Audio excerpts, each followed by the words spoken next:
जा रहा हूँ और बड़ी चांस है कि ये जिस तरह के हालात हैं यहाँ, हालांकि मेरे कोई सब बेल है, मैं और बुशरा बेगम दोनों जा रहे हैं, वो भी बेल पे हैं, लेकिन कोई पता नहीं कि यहाँ क्योंकि कानून इसके ऊपर तो अमल हो नहीं रहा, तो किसी चीज पर मुझे अरेस्ट कर सकते हैं। तो चांस है कि मैं कल अरेस्ट हो जाऊंगा। लेकिन मैं एक चीज क्लियर करना चाहता हूँ, क्योंकि इन्होंने एक पूरा प्रोपेगेंडा किया हुआ है ये गवर्नमेंट, अब तो सारा कुछ ही गवर्नमेंट चैनल्स बन गई ना, तो कोई है ही नहीं जो गवर्नमेंट का प्रोपेगेंडा नहीं कर रही। देखिए, समझ जाएं कि केस है क्या, ताकि आपको सारों को एक अल कादर यूनिवर्सिटी का केस समझ आ जाए। मैं चाहता हूं सारे सोशल मीडिया वाले समझ जाओगे केस क्या है। केस ये है कि मैंने फैसला किया था कि मैं सीरतुल नबी के ऊपर इस मुल्क की फ्यूचर लीडरशिप डेवलप करने के लिए वहां रिसर्च करवाएं, एक यूनिवर्सिटी बनाएं अल कादर की, साथ उसमें मॉडर्न टेक्नोलॉजी जिसमें आर्टिफिशियल इंटेलिजेंस वगैरह वो भी हम पढ़ाएं। लेकिन इसका मकसद ये था, क्योंकि वो दुनिया की तारीख के सबसे बड़े लीडर थे, फ्यूचर लीडर्स प्रोड्यूस करें पाकिस्तान में, उनकी सीरत के ऊपर, उनकी क्वालिटीज के ऊपर, कि कभी हमने इसके ऊपर कोशिश नहीं की। अपने लोगों को हम दीनी बातें करते रहते हैं, उनकी दीनी साइड, लेकिन उनकी जिंदगी, उनकी जो सुन्नत है उसको अमल में लाने की कोशिश नहीं करते। तो ये मकसद था इस यूनिवर्सिटी का। इसके लिए मलिक रियाज ने कहा मैं स्पॉन्सर करता हूं इसको। ये 2000, ये याद रखें अपडेट्स, दिसंबर 2018 में ये सारी इसकी जमीन खरीदी गई। मई के अंदर मैंने इसकी ओपनिंग की, इसकी ग्राउंड ब्रेकिंग की, मई 2019 में। ये डेट्स याद रखें।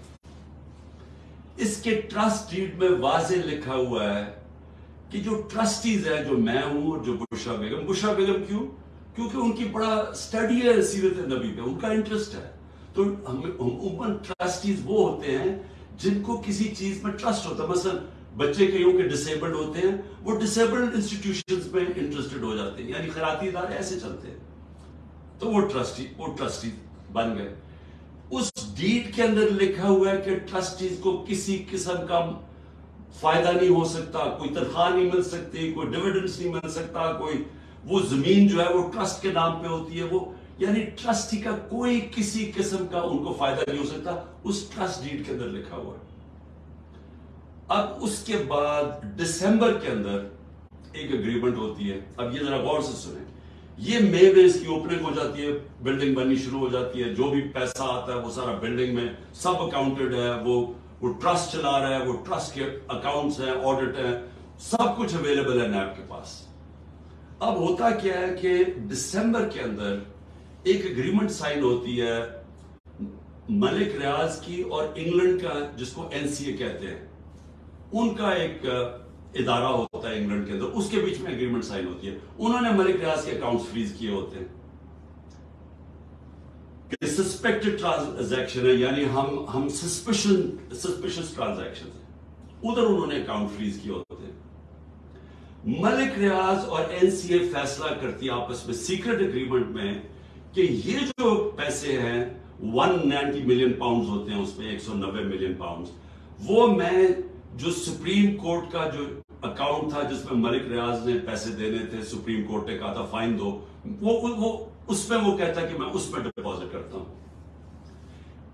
कैबिनेट के सामने 3 दिसंबर को, यानी अब ये ट्रस्ट शुरू हुआ है, 3 दिसंबर को एग्रीमेंट आती है कि जी क्या आप ये कॉन्फिडेंशियल, अगर मलिक रियाज और एनसीए के कॉन्फिडेंशियल एग्रीमेंट को मानते हैं तो ये 190 मिलियन पाउंड पाकिस्तान के अंदर आ जाएगा सुप्रीम कोर्ट के अकाउंट में। लेकिन अगर आप ये नहीं मानते और आप चाहते हैं कि इसको कंटेस्ट करना है, तो फिर आपको इंग्लैंड के अंदर इसके ऊपर केस करना पड़ेगा।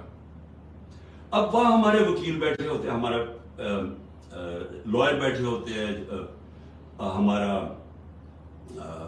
लॉ मिनिस्टर बैठे होते हैं, वो एडवाइज करते हैं कि पाकिस्तान $100 मिलियन बाहर लिटिगेशन में हार चुके हैं अब तक, और कोई चीज हम बाहर से रिट्रीव नहीं की, तो हमें बाहर पहले साबित करना पड़ेगा कि ये पैसा पाकिस्तान से मनी लॉन्ड्रिंग होके आया है।